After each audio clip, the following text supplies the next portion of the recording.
आज की कैबिनेट हमारे मुख्यमंत्री डॉक्टर मोहन यादव जी की अध्यक्षता में संपन्न हुई और इस बैठक में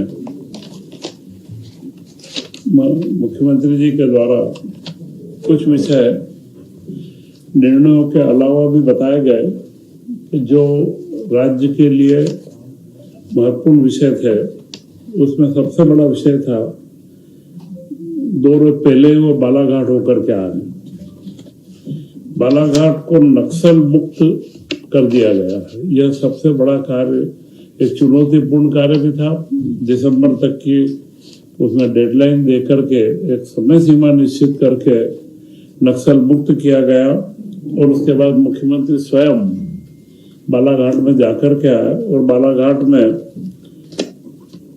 उन पुलिस के हमारे कर्मचारियों को पुरस्कृत भी किया और आउट ऑफ टर्न प्रमोशन भी दिया, जिन लोगों ने या जिनके कारण से इस अभियान के अंदर सहयोग मिला। मुख्यमंत्री जी ने एक निर्णय और लिया है कि अगली कृषि कैबिनेट, एग्रीकल्चर यह कृषि का वर्ष है और अब तेज गति से बालाघाट क्षेत्र, पूरा जो नक्सल प्रभावित इलाके भी थे उनमें भी सारी कृषि की गतिविधियों में तेजी आए। उसके लिए कृषि कैबिनेट अगली बालाघाट में की जाएगी।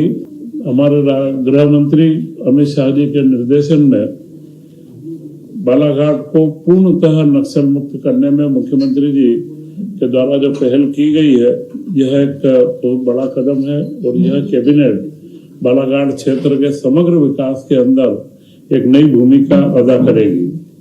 हम लोग लगातार देख रहे हैं मध्य प्रदेश में वन्य जीवों का संरक्षण बढ़ा है और हमारे यहाँ पर चीतों का परिवार भी बढ़ा है। इस बार चीतों का परिवार करीब हमारे बीच में 2 शावकों का जन्म हुआ और उसी के साथ में कूनो राष्ट्रीय उद्यान में 5 शावकों का जन्म हुआ।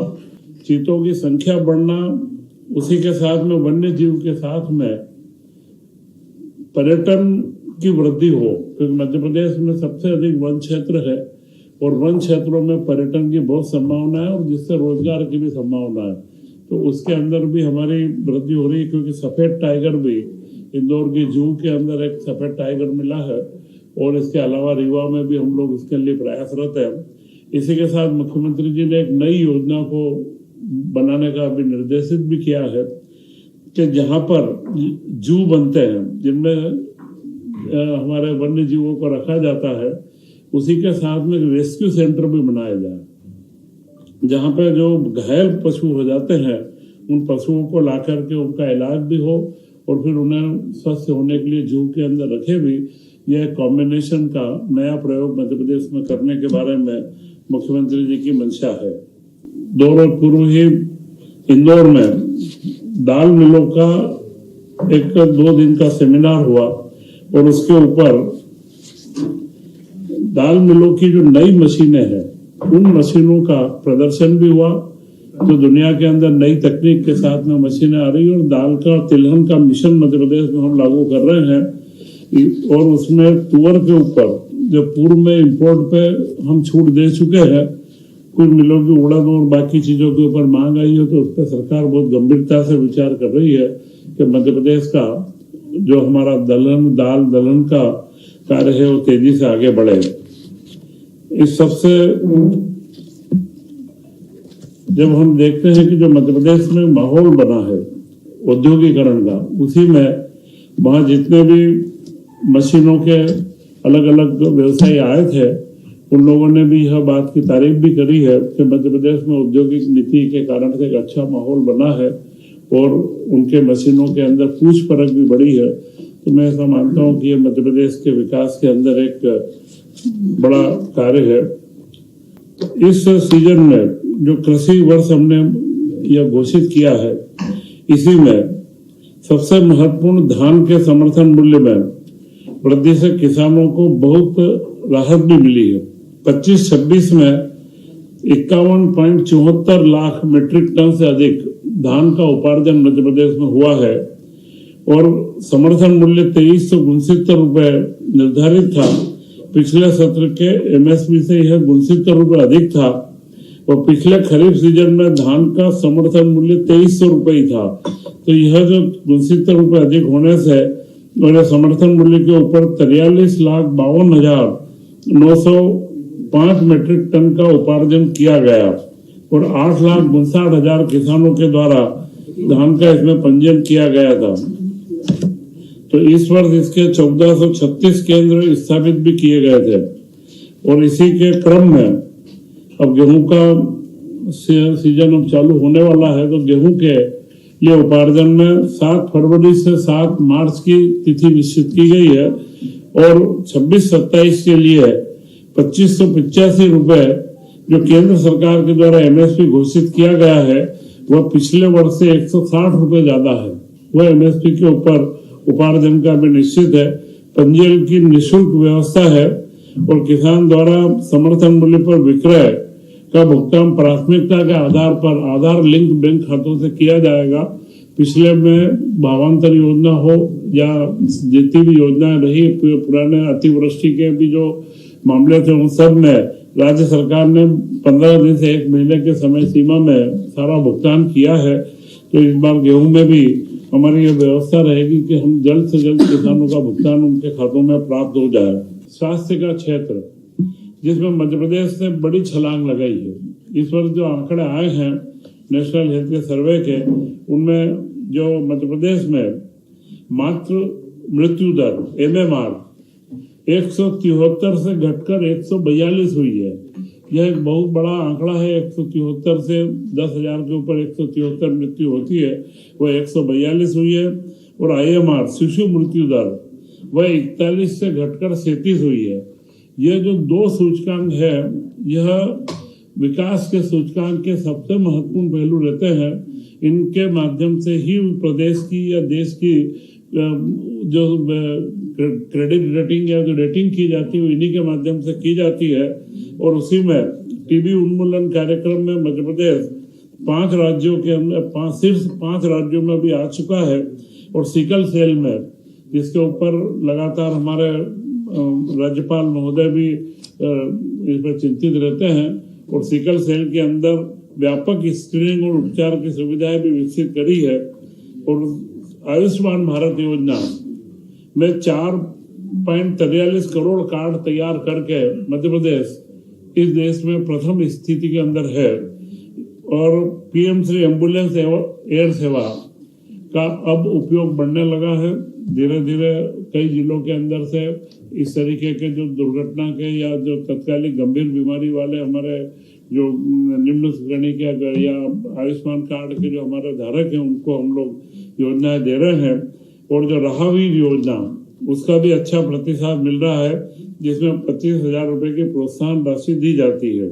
कैबिनेट के निर्णय हुए हैं, उनमें सबसे महत्वपूर्ण निर्णय है पेंशन योजना का। राज्य के कर्मचारियों के 2005 से जो नई पेंशन योजना लागू हुई थी, उस योजना के बाद में विभिन्न सर्कुलर व अलग अलग परिपत्रों के माध्यम से अभी पेंशन का निर्धारण होता था।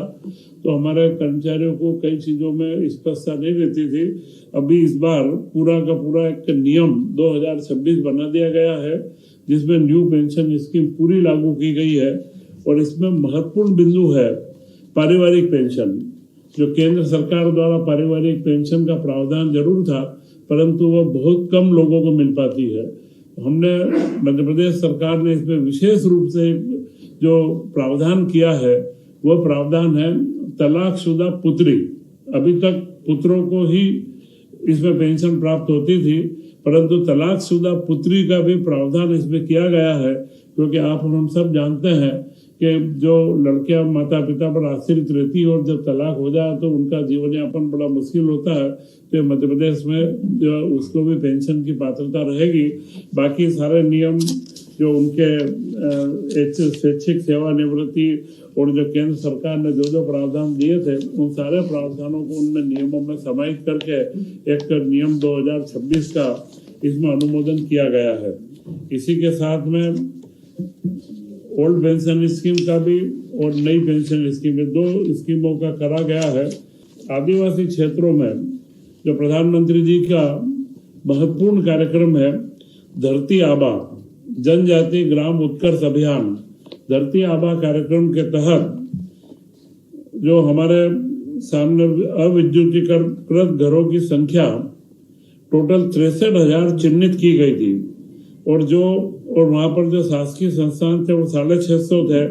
कुल 63,000 ऐसे संस्थान चिन्हित किए गए घर के साथ में, और उनमें उनकी जो टोटल 366 करोड़ रुपए की लागत है वो स्वीकृत की गई है। और जो ऑफ ग्रिड है उसमें ऊर्जा विकास निगम परंपरा इनमें सोलर प्लस बैटरी का लगा करके ऑफ ग्रिड, जहां पर साधारण 2 लाख से ऊपर का खर्च आता है उसमें ऑफ ग्रिड का करके और 97 करोड़ में 8,521 घरों के अंदर बिजली की व्यवस्था की जाएगी। इससे हम 100% लक्ष्य की ओर आगे बढ़ने में कामयाब होंगे। इसी के साथ कई योजनाओं की निरंतरता, जैसा आहार अनुदान योजना, एकीकृत छात्रावास योजना जनजाति कार्य विभाग के अंदर है, और सीएम राइज विद्यालय योजना, आवास सहायता योजना, जनजाति कार्य में छात्रवृत्ति, शुल्क प्रतिपूर्ति और विदेश अध्ययन की योजना, और महिला बाल विकास में मुख्यमंत्री कोविड 1.8 बाल सेवा योजना। इन सारी योजनाओं की निरंतरता की स्वीकृति भी इस कैबिनेट के अंदर दी गई है। तो यह कैबिनेट के जो महत्वपूर्ण पहलू थे मैंने आपके बीच में रखे हैं। अगली विधानसभा का सत्र है, उसमें 18 तारीख को बजट पेश किया जाएगा, और मुझे लगता है यह बजट अपने आप में एक बड़ा संतुलित और विकास उन्मुखी बजट होगा, तथा मुख्यमंत्री मोहन यादव जी के नेतृत्व में मध्य प्रदेश ने जिस तरीके से हर क्षेत्र में जीडीपी के अंदर भी विकास हुआ है, औद्योगिकरण के अंदर विकास हुआ है, और करीब करीब 8 लाख करोड़ से ज्यादा के प्रस्ताव हम जमीन पर उतार चुके हैं। तो यह जो सारी उपलब्धियां हैं, इन सारी उपलब्धियों के बारे में अब अगली बार आप लोगों के बीच में हम लेकर के चर्चा करेंगे। विधानसभा का सत्र भी अब 16 तारीख से प्रारंभ होने वाला है। तो मैं पुनः आपको गुड़ी पड़वा से हिंदू नव वर्ष की प्रारंभ की अगले शुभकामनाएं देता हूँ। जय हिंद, जय भारत। उन्होंने 19 मार्च को गुड़ी पड़वा है, उसी दिन से विक्रमोत्सव भी प्रारंभ हो रहा है। गुड़ी पड़वा का त्योहार बड़े अच्छे तरीके से मनाया, क्योंकि संस्कृति के मामले में मुख्यमंत्री जी का हमेशा से एक आग्रह भी रहता है, और उन्होंने हमारी संस्कृति और इसकी विरासत के से विकास की जो एक दिशा दी है, तो उसी में गुड़ी पड़वा के पर्व को भी हर जगह के ऊपर बड़े अच्छे उत्साह के साथ में मनाने का निर्णय लिया है। तथा उच्च न्यायालय में कंप्यूटर ऑपरेटर और इनके अंदर जो कई हमारे समर्थ है उनमें 5 साल की वृद्धि की गई है। पहले 40 साल था, 45 साल किया गया है, क्योंकि जो ट्रेंड कंप्यूटर ऑपरेटर व आईटी के बच्चे हैं उनको 5 साल की जो सेवा वृद्धि करने से उनके अनुभव को देखते हुए हाईकोर्ट में इसका लाभ मिलेगा।